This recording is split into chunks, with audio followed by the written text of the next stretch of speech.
दिल्ली के अंदर इस तरीके की बदतर कानून व्यवस्था कभी भी नहीं थी।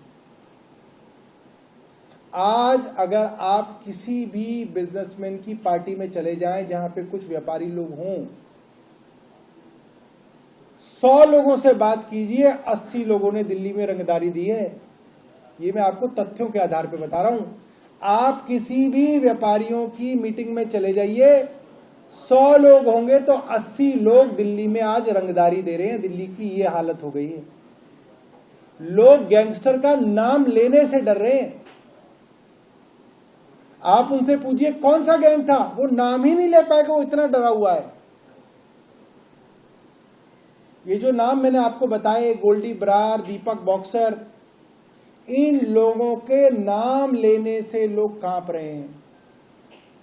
इनके नाम से लोगों को कॉल आ रही है, इंटरनेशनल कॉल। कभी पाकिस्तान का नंबर बताया जाता है, कभी दुबई का नंबर बताया जाता है, कभी यूएस का नंबर बताया जाता है। इंटरनेशनल कॉल आती है, कॉल पे धमकी दी जाती है और बताया जाता है इतना पैसा दे दो वरना मार देंगे। और व्यापारी चुपचाप ये पैसा इन गैंगस्टरों के हवाले कर रहे हैं। ये हालत दिल्ली के अंदर है। इतना डर आज दिल्ली के अंदर बैठा हुआ है। और जो लोग रंगदारी नहीं दे रहे हैं उनके ऊपर गोलियां चलाई जा रही हैं, डराया जा रहा है, और तब भी नहीं मान रहे तो हत्याएं की जा रही हैं। एलजी साहब दिल्ली की चुनी हुई सरकार के विषय में रोज टिप्पणी करते हैं। ये ऐसे नहीं हुआ, ये ऐसे नहीं हुआ, इसको ऐसे करना चाहिए।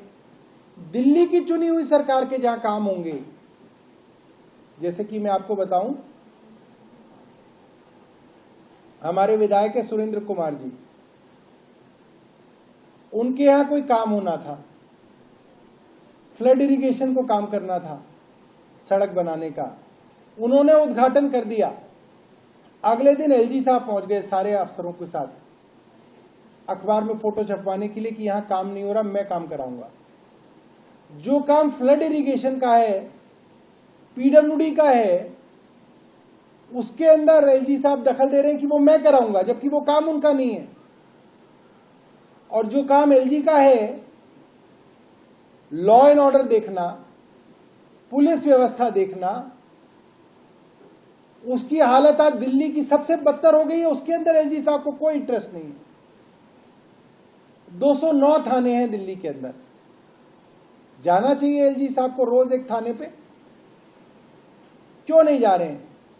पीडब्ल्यूडी का काम होगा, वहां एलजी साहब दिल्ली सरकार के अफसरों को लेके जाते हैं। एमसीडी का काम होगा, वहां एलजी साहब दिल्ली सरकार के एमसीडी के कमिश्नर को लेके जाएंगे, पीडब्ल्यूडी के सेक्रेटरी को लेके जाएंगे, सीईओ जल बोर्ड को लेके जाएंगे, फ्लड कंट्रोल के प्रिंसिपल सेक्रेटरी को लेके जाएंगे। वहां टिप्पणियां करेंगे, फोटो खिंचवाएंगे, कहेंगे मैंने आदेश दिया तो ये काम हो गया, जबकि काम दिल्ली सरकार के हो रहे हैं। जहां एलजी साहब का खुद का काम है पुलिस का, वहां पे एलजी साहब आज तक एक थाने में नहीं गए। कहीं एक थाने में निरीक्षण करने गए हो? आप मीडिया वाले साथी मुझे बताएं, दिल्ली के अंदर 209 थाने हैं, कितने थानों में एलजी साहब निरीक्षण करने गए हैं? उन्हें जाना चाहिए। नारायणा के अंदर शोरूम के ऊपर गोलियां चली, एलजी साहब कब जाएंगे? मैं जानना चाहता हूं उनसे। नांगलोई के अंदर गोलियां चली, एलजी साहब कब जाएंगे? यहां गुलाबी बाग के अंदर जिस व्यापारी की 4.25 करोड़ रुपए की लूट हो गई, उसके एलजी साहब कब जाएंगे? महिपालपुर के अंदर गोल्डी बरार 5 करोड़ रुपए मांग रहा है, 2:45 बजे उसके यहां फायरिंग हो रही है, वहां कब जाएंगे एलजी साहब? एलजी साहब को जाना चाहिए इन जगहों पे। अपने साथ पुलिस कमिश्नर को लेके जाएं, होम मिनिस्टर साहब को बुलाएं, अमित शाह जी को, उनको लेके जाएं, अपने काम की इंस्पेक्शन करें। आज दिल्ली के अंदर जिस तरीके का दहशत का माहौल है, मैं पूरी जिम्मेदारी से कह सकता हूं ऐसा दहशत का माहौल दिल्ली में। अगर आप ये वीडियो YouTube पर देख रहे हैं तो हमारे चैनल को सब्सक्राइब कर बेल आइकन दबाएं, और Facebook पर देख रहे हैं तो हमारे पेज को लाइक करें।